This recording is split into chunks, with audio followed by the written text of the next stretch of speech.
Hello. So, what I want to talk about in this video is that in, I think it was February 25th, 2020, I proposed to my fiance, and she said yes. Well, she wouldn't be my fiance if she said no, but, and this was in South Africa. I took a trip to South Africa. It was a pretty cool experience. Really enjoyed the braais they had. It's like seeing, like, it was a good experience because it was sort of like seeing family. Well, the people who will be my family once we get married. And then after that happened, well, I'd spent like a month there. So I had to go back to work. And then when I got back, the COVID stuff started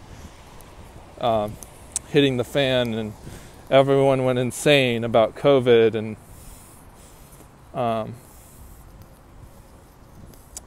yeah, and the rest is pretty much history. And now South Africa went into a complete lockdown for a long while, which actually I think that lockdown actually helped reduce some of the cases. Either that or the testing isn't that good. Because they had a high amount of cases in South Africa until they did that complete lockdown. But recently they have reduced a lot of their restrictions on who can enter the country. For example, they allow tourism from countries that aren't high risk. Apparently, there's a list of 60 countries that are labeled as, quote, high risk countries.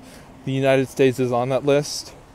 So what my fiance were doing is we were thinking about going to a country that meeting in a country that is open, has open borders to both the United States and South Africa, just so we can see each other. Not to get married right away, but just to see each other again.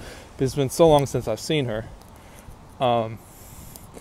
But we decided not to do that because of a couple things, including deaths in my fiance's family, including her mother and her grandfather. So yeah, I'm just walking through the rain here. What else? But I'm just venting right now, and been trying to look into if it's possible, since the United States is still on the red list for the countries that aren't allowed to, quote, visit South Africa for leisure purposes, quote unquote. Just been trying to find a way that we could get there, and we want to get married right away. So that's like, as soon as I come there, regardless of how I get there, we'd be having our wedding. I also need a full-time permanent job for this to work out, but we'll figure it out one step at a time. I could even stay there for 3 months or something. But yeah, as I was saying before, we've been looking at because the policy that South Africa put out isn't that clear. For example, we don't know if they have exceptions for fiancés to come over to that country. But they haven't been very clear about their policy on that. So I've been trying to call the embassy, left multiple emails to multiple email addresses, like the consulate in DC. They don't pick up their phones. And I did get a hold of one of the consulates in New York, but the guy just directed me back to the DC office. And the consulate in DC still hasn't returned my email. So I don't know what's going on there, but this is a really bad situation where, I don't know, hopefully I don't see the United States being put on the green list anytime soon, for the countries that you can travel to from South Africa.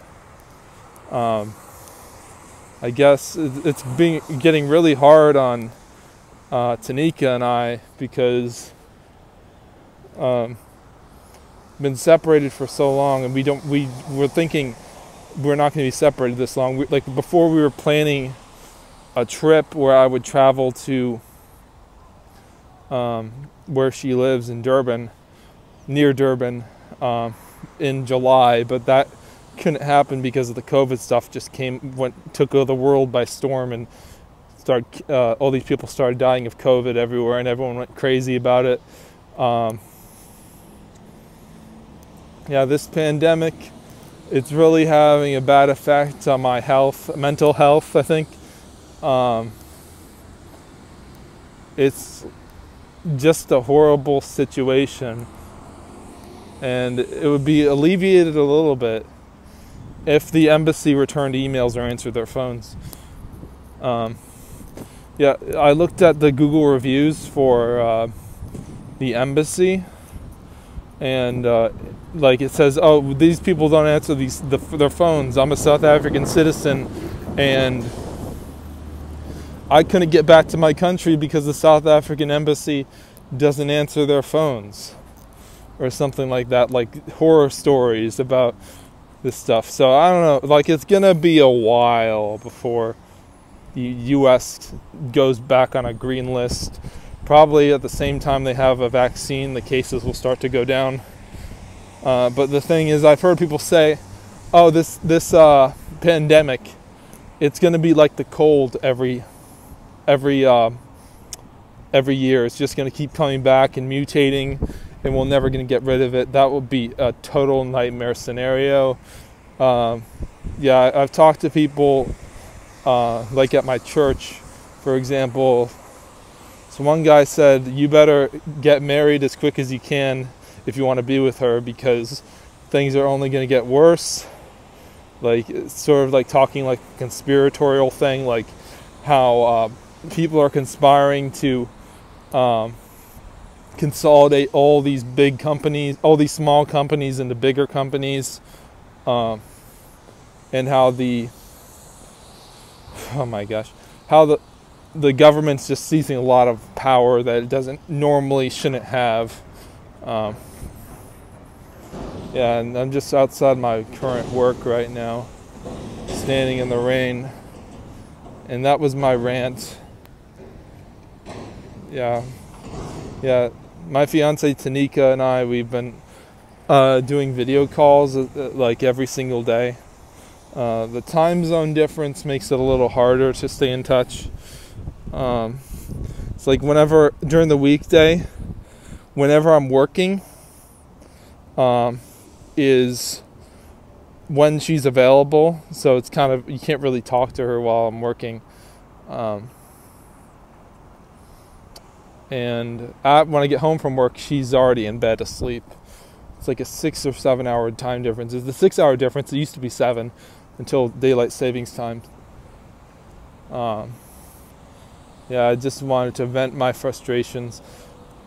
I don't know how long I can talk without losing people's interest, but that's just the way it is.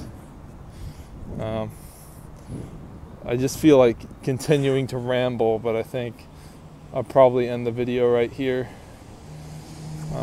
It's good that I've been walking around during this time, getting some exercise. But yeah, everyone, God bless and stay safe, and bye.